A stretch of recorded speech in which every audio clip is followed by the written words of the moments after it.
In the winter of 1914, as Europe plunged into the chaos of war, another battle was beginning on the edge of the known world. Far from the trenches, far from the roar of artillery, a ship called Endurance slipped quietly into the frozen seas of Antarctica. Her commander, Sir Ernest Shackleton, was not seeking conquest or glory on a battlefield. He was seeking to cross an entire continent of ice. But what followed was not the story of triumph he imagined. Trapped by shifting ice, stalked by hunger, cold, and despair, Shackleton and his 27 men would face one of the most extraordinary survival ordeals in human history. This is not just the tale of an expedition. It is the story of endurance itself.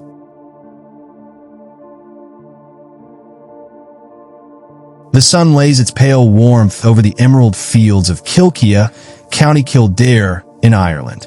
It's February 15th, 1874, a day marked not by fanfare or prophecy, but by the quiet arrival of a child destined to chase horizons, Ernest Henry Shackleton. He is the second of 10 children born to Henry Shackleton, sturdy and learned, with the hands of a farmer and the mind of a future doctor, and Henrietta Gavin, whose laughter seems to fill every stone corner of their rural home. Through the tall windows, the infant Ernest basks in the mild Irish light, staring wide-eyed at shadows dancing along wall and ceiling. Already a keen observer, perhaps already wondering what lay beyond them. In his earliest years, Ernest runs as the wind through grass shimmering with dew. He is a child forever on the move, wandering the hedgerows, inventing stories about hidden treasure beneath mossy stones and battles fought beside muddy streams. His siblings join him in these adventures, but it is Ernest who always leads, sometimes coaxing, more often daring. At night, by the fire, the family gathers with books and tales. Even before he learns to read, Ernest listens raptly as stories of explorers, kings, and distant lands fill the air. His father, often tired from long days, recounts tales not just of medicine and learning, but of ambition, the restless yearning to build and discover. Henrietta spins threads of legend and laughter, sewing patterns of courage into each child's imagination. As the years pass, Henry Shackleton realizes that field and farm will not satisfy his growing family. He makes a choice, one that will forever change Ernest's world. In a decision both bold and unsettling, the Shackletons pack their lives and move to London, trading the echo of Irish hills for the pulse and clamor of the city. London, with its fog and clangor, seems at first a strange landscape for a wild-hearted boy. Ernest stands gazing at endless rows of stone houses and bustling crowds. The city is not gentler than Ireland, but it holds new mysteries. Ships bobbing on the Thames, the constant river of people, the libraries with shelves that stretch further than the eye can see. School is Ernest's first true test. At Fir Lodge Preparatory, he's restless, fidgeting through lessons. Dulwich College, with its traditions and expectations, finds him clever but distracted. Teachers note his enthusiasm for poetry. Shelley and Tennyson fire his mind, but see, too, his lack of discipline for facts and figures. Adventure is always calling. Dull lessons are always in the way. Yet it is outside the classroom that Ernest truly grows. He listens to sailors at the docks, shops in noisy markets, finds solace in the quiet corners of Dulwich Woods. Dreams bloom inside him, urgent and persistent. Dreams of ships pushing into unknown waters, men fighting against wind and frost, journeys that test the very limits of will. The Shackletons are close-knit, their love a safe harbor for Ernest's aspirations. His parents allow him latitude, pushing him gently toward education but recognizing the storm within. Ernest learns the value of stories, of perseverance and kindness, of leading not merely by command but by empathy. These lessons will linger, deep and unspoken, long after childish games fade. But soon comes the time for choices, for stepping alone into the world. At 16, bored to frustration by the rigid school system and fired by the lure of adventure, Ernest makes the decision that will define his fate. He volunteers for the Merchant Navy. He trades textbooks for charts and the predictable rhythm of home for the wild pulse of the sea. On the eve of his departure, the London rain taps softly on glass. Ernest packs his few belongings, stares for a moment out over the sleeping city, and captures in his heart the twin flames of longing and courage. He does not yet know the trials that await him, the storms he will face, the men he will lead through terror and hope. But something within him stirs, the earliest glimpse of the indomitable spirit that will survive ice and hunger, triumph and sorrow. This is how a hero's story begins. The city's roar faded behind him, replaced by the steady rhythm of waves lapping against wood. Ernest Shackleton, barely 16, stood on the dock with a heart full of storm and wind. London's gray streets, its cold whispers, were now behind him. Ahead stretched endless blue horizons and the call of something vast and untamed, the sea. From the moment the ship's sails caught the breeze and the harbor melted away, Ernest was no longer just a boy from Kilkea. He was a student of the ocean's secrets, an apprentice to the pulse of the world's wild edges. Each morning brought salt on his skin, ice-cracking winds, and the smell of timber and tar. The ship creaked and shifted beneath his feet, a living beast teaching him survival with every turn. With hands weathered before he knew it, Ernest learned to bind the ropes that held the sails like veins. He studied the endless sky, the shifting tides of clouds and stars, as if they were the clues to a secret map only he could read. The men aboard welcomed the spirited lad who recited poetry amid the gruff shuffle of boots, who asked curious questions, and who refused to be beaten by fatigue or cold. Time molded him, hardened his resolve, and sharpened his instincts. Seamanship was not just skill, but a language spoken in nods and glances, in silence and storm. With every voyage, Ernest grew into the role of leader, trusted not because of rank alone, but because he matched courage with kindness. Years passed like waves rolling endlessly to shore. Ernest earned his letters and licenses, each a talisman marking a new stage, from eager deckhand to master mariner, a captain in waiting. His eyes held not just the reflection of the distant lands he'd seen, but the burning question of what lay beyond, the call of the unknown. Even as he guided ships through fog and gale, his thoughts returned again and again to the white, silent continent at the bottom of the world. Not for glory, not for fame, but because it whispered to him, the final frontier where a man could test the limits of spirit and flesh. When opportunity came, it was no accident that Ernest Shackleton seized it. He left behind the routine voyages and embraced a destiny that would carry him far beyond the sea's edge, into history itself.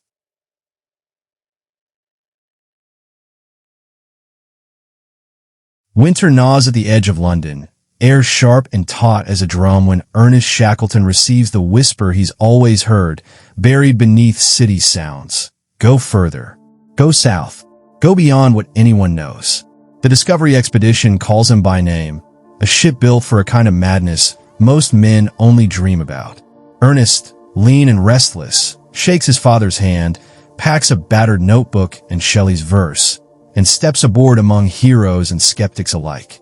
Discovery breathes steam and hope.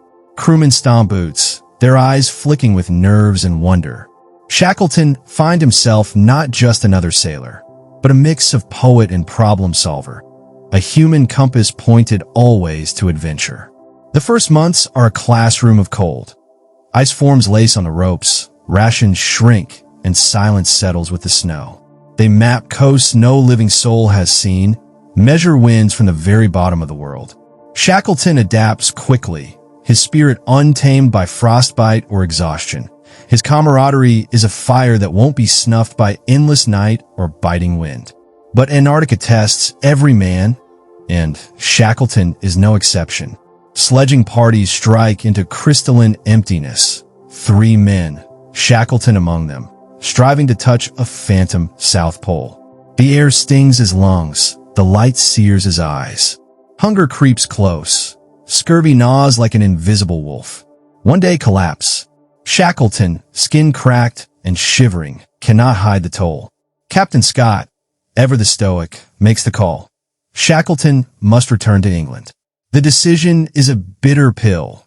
The explorer's dream cut short by the limits of flesh, as unforgiving as the continent itself.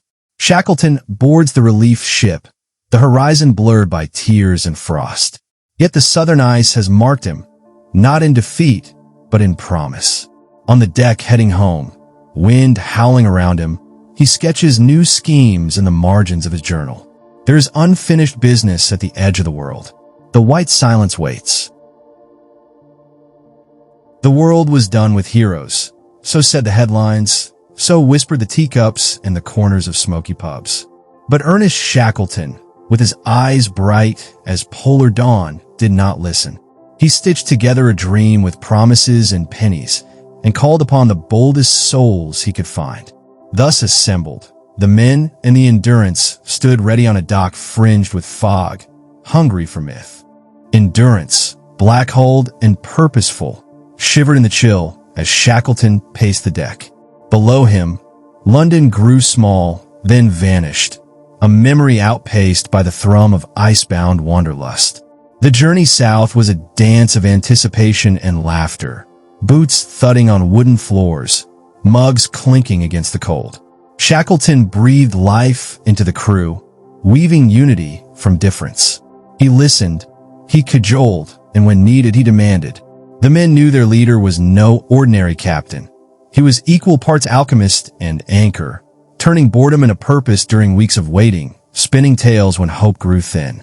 Then the ice came, not as an enemy, but as the world's oldest, slyest adversary. Slowly, inexorably, the floating prisms pressed in, groaning and creaking, trapping the ship in a white vice. Endurance complained. The timbers snapped. Shackleton felt each fracture in his bones. Still, the men persevered. They set up camp on the drifting ice itself, hunting seals, playing soccer on frozen powder, singing when the wind howled. Their days were shaped by invention and improvisation, their leader watching each man for cracks beneath the surface. Not one soul was allowed to wallow. Shackleton pulled them back, sometimes with a joke, sometimes with the iron flick of command. The ice, indifferent to their willpower, finally finished its work. Endurance groaned, tipped, and vanished beneath a confusion of shards, leaving her crew marooned on nothing but drifting hope. Now the real test began. Shackleton, haunted by the ghosts of previous failures, made a vow. Every man would make it home. There was no map for what came next, no textbook for salvation in a world of endless day and endless night. Only the reckless certainty of a captain who would die before breaking faith. Rations dwindled. Tempers flared. Shackleton played diplomat, father, and judge in turns, balancing punishment and mercy with a gambler's touch. As the flow shrank, safety faded, and only the sea, grim and savage, offered escape. 3 lifeboats remained, battered, stubborn, the last threads of destiny. With frozen hands, Shackleton charted a course for Elephant Island, that bleak pile of rock. The voyage was agony, raw and wild. Waves crashing down, salt burning the skin, men bailing for their lives. When at last they landed, it was not triumph, but a bitter mercy. Elephant Island, unlovely and windswept, became a kind of purgatory. Shackleton took stock, not as a defeated man, but as one who saw that the reckoning was not yet finished. The world might never have room for heroes. But on that splintered shore, with no hope save his own will, Ernest Shackleton began the gravest gamble. 1 boat, 800 miles, and 6 men risking everything for the chance to bring salvation to all.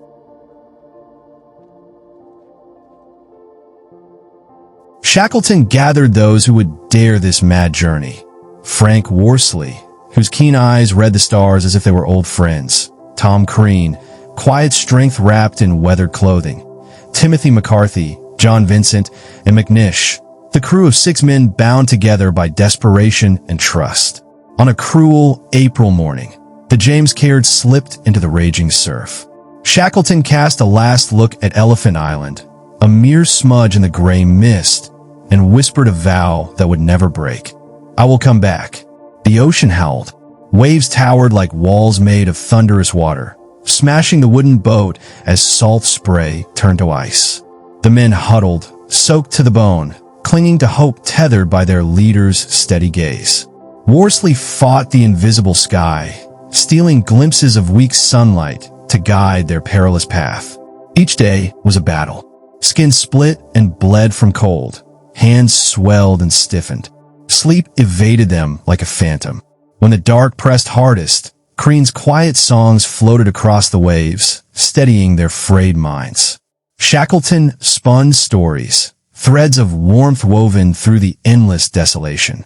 17 brutal days passed before the jagged cliffs of South Georgia emerged through the mist, a specter of salvation. But the sea, relentless as ever, refused them harbor. The boats circled, battered and exhausted, while up the coast thundered a fierce storm that would claim a passing ship mere miles away.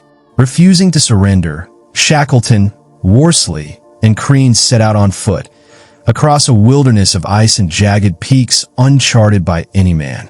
Blizzards clawed at them. Glaciers yawned beneath each step. Every breath was a challenge. Every heartbeat a victory. At last, they stumbled into a whaling station, worn, beaten shadows alive with triumph. Shackleton's fight was far from over. The rescue of his stranded comrades awaited with desperate urgency. The James Caird became legend that day. Not merely a lifeboat, but a symbol of relentless will and impossible hope. Shackleton, battered but unbroken, had proven that the truest journey is one made with fearless resolve against the darkest odds.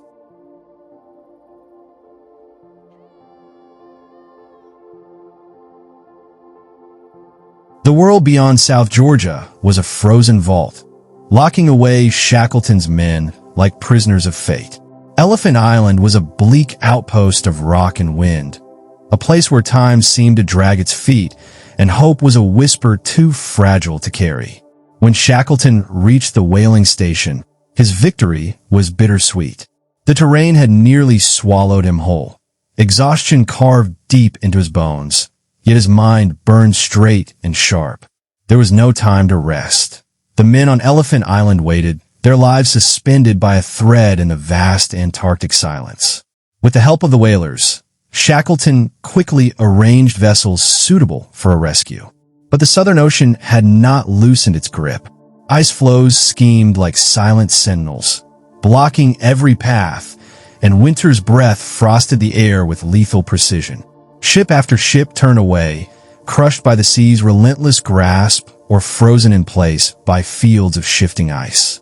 Days folded into weeks. Shackleton paced the docks and decks, a restless shadow haunted by the faces he could barely forget. Each failed attempt sank like a stone in his chest, yet his resolve never faltered. He refused to believe the sea would claim what he swore to save.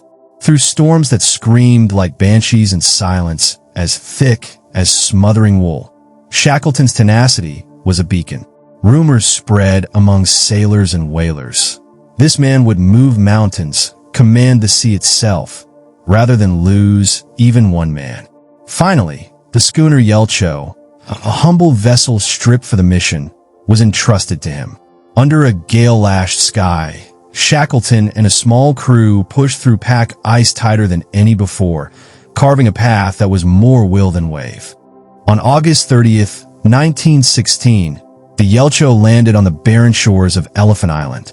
The men, ragged and weary, huddled ashore, eyes wide as Shackleton stepped across the stones, a living promise fulfilled. Not a single soul was left behind. The reunion was a quiet one. No fanfare, no towering speeches. Just men clutching each other, tears frozen but warmth burning beneath the cracked skin. Shackleton's vow had held fast against ice, fear, and time. The saga was over, yet it had seeded a legend of human endurance, leadership unshaken by despair, and the ruthless, beautiful dance with the limits of survival.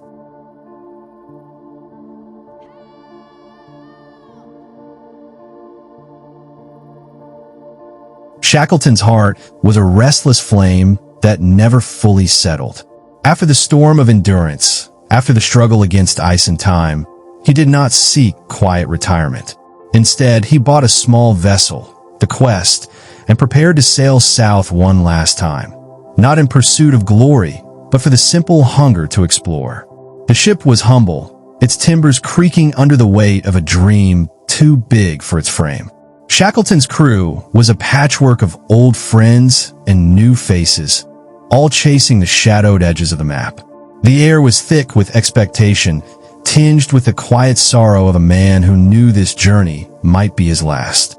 As Quest slipped from port on a crisp September day in 1921, Shackleton greeted the horizon like an old adversary, ready once more to meet its challenges head-on.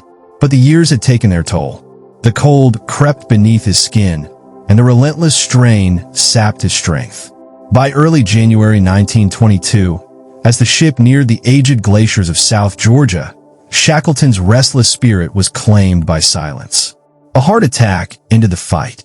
The great explorer breathed out his final breath in the same wild place where so many of his dreams had taken shape. His burial was quiet, fitting. A man laid to rest amid the frozen mountains that had tested him, surrounded by the whispers of wind and ice. Shackleton's voyage had come full circle, from eager boy to legend, now finally at peace. When the ice claimed the Endurance, it also cast a light that would never dim. Shackleton's story slipped from newsprint into legend, a tale not of conquest, but of unyielding spirit and unbreakable promise. Across decades, his name grew quietly, a beacon for those weathering their own storms.